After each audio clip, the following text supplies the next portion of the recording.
Dave, I get it. You guys understand SEO. That's your niche. That's what you're really good at. But what about all the other channels out there? How do I make sense of it all? There's so many different things that I need to do in order to be successful and ticking the boxes from a digital marketing perspective. I think the most practical thing that you can do is understand the context around the different platforms. First, map them out. These are all the channels. These are all the different places that my business is.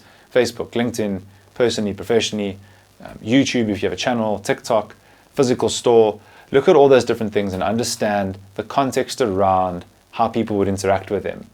So if you are, for example, selling holidays, it stands to reason that your Instagram profile, your YouTube profile, would probably yield a much greater result in selling a visual experience that helps take the consumer into the mind of where they might be going, compared to someone that might be selling something more simple, a service, a plumber or electrician.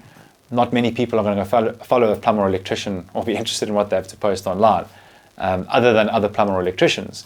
They'd benefit much more from being visible when people look for an electrician near them or a plumber near them or high pressure drain jetting or whatever the different queries are that relate to them. So when you understand the context through which consumers are likely to use platforms relevant to your business, you'll understand one really important thing, which is what is closest to the money, what is likely closest to the money, because that's really what you want your marketing efforts to do from the onset. You want them to be able to, at minimum, cover their costs, but in time become revenue-bearing assets that you're invested into.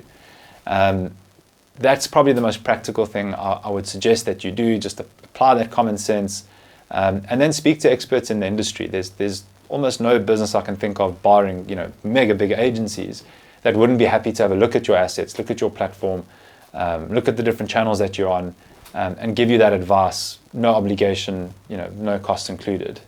Mickey Lou is one of them, but I can think of several others. Heed that advice, but as always, take it with a pinch of salt and apply your own learning. ChatGPT is an amazing source of knowledge. We're familiar with that. It isn't the one version of the truth, I must stress that, but it certainly will give you inputs that you can apply rationally to take into that meeting to help you form an educated response to how do I do everything. Hope you found this helpful. If you have any questions, if you'd like to have us look at anything of yours, we'd be happy to help. Get in touch.